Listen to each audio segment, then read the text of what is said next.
Halo guys, kembali bersama saya Petrus Jakub. Di video kali ini kita akan bahas nih mengenai perlindungan yang baik buat keluarga.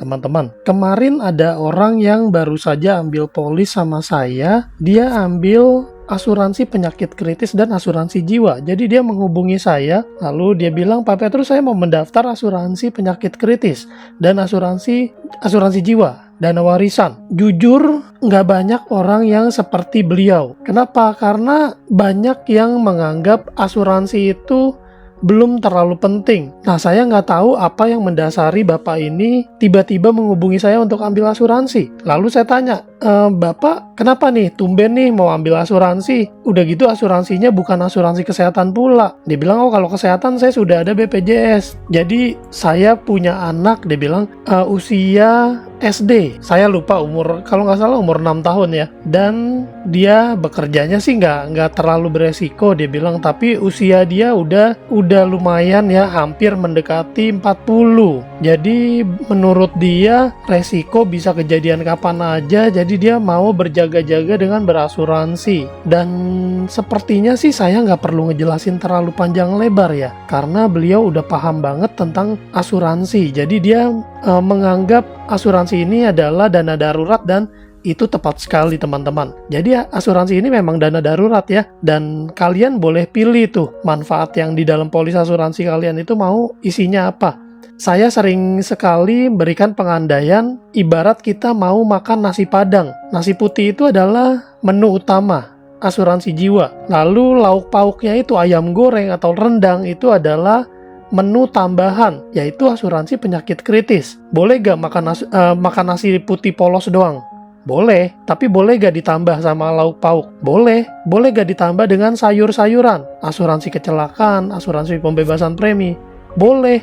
Jadi seperti itu ya asuransi ya. Nah, beliau ngambil asuransi jiwa plus penyakit kritis. Preminya berapa Pak Petrus? Preminya murah, disesuaikan ya sama kebutuhan. Dia bilang dia bisa menyisihkan 10% dari income-nya dia. Sekitar 800.000 lah dia bilang. Ya udah, dengan asuransi, dengan sisihkan 800.000 itu, dia bisa memiliki perlindungan ratusan juta teman-teman. Bayangin, kalau kita nyimpen sendiri 800.000 sebulan, anggaplah 1 juta, kita buletin aja ya, 1 juta per bulan, setahun 12 juta, 10 tahun 120 juta. Butuh berapa lama untuk mendapatkan atau memiliki dana darurat 300 juta atau 500 juta atau bahkan 1 miliar. Pertanyaan saya, ada yang bisa menjamin nggak selama kita nyisihin uang, kita bakal baik-baik saja? Kalau teman-teman perhatikan postingan saya di Instagram, saya posting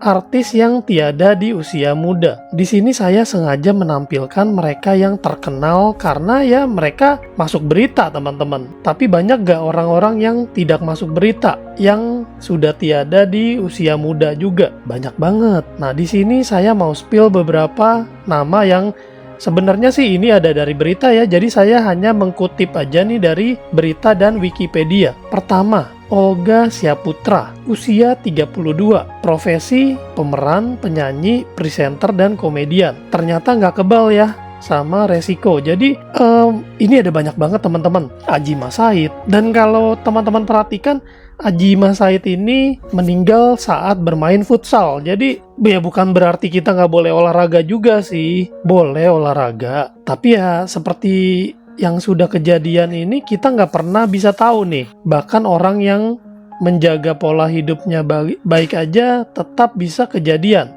serangan jantung. Jadi itulah sebabnya penting banget memiliki dana darurat. Hanya dengan menyisihkan mulai dari 300.000 aja kok sebulan sudah bisa punya uang ratusan juta dana darurat. Suami dari BCL ini di usia 41. Tadi Ajima Said di usia 43. Dia adalah pemeran, model, dan politikus. Ashraf Sinclair, serangan jantung. Kalau pria ini banyak yang serangan jantung kalau saya perhatikan.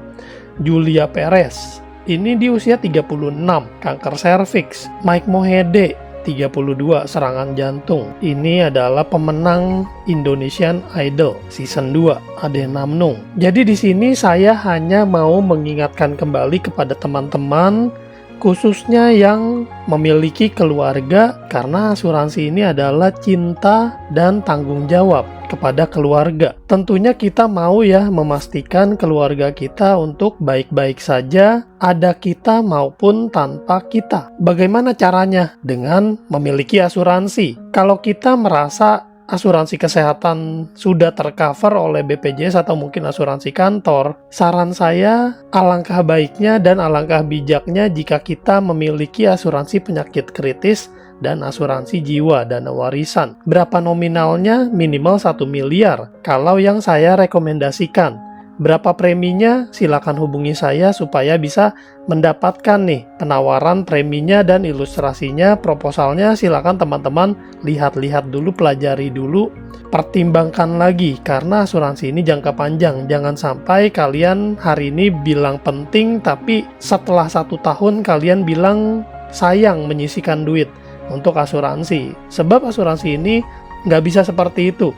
Kalau teman-teman sudah komitmen menyisihkan misalnya 800.000 sebulan, ya udah disisihkan terus selama produktif tentunya. Ada juga kok asuransi yang kembali premi, yaitu Legacy Max. Dia kembali premi di tahun ke-25. Ada juga asuransi jiwa tok tanpa investasi, namanya Legacy Pro. Jadi produk asuransi itu banyak ya teman-teman ya. Jadi teman-teman boleh tanya-tanya dulu ke kami supaya mendapatkan penjelasan yang jelas dulu. Jangan sembarangan ngambil. Terima kasih buat teman-teman yang sudah menonton. Sampai jumpa di video lain. Jangan lupa nih video ini dibagikan ke teman-teman kalian lainnya yang sekiranya membutuhkan. Sampai jumpa di video lain. Saya Petrus Jakub. Tuhan memberkati.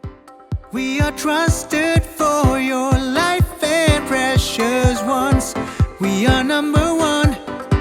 We are one. Alliance. We are sure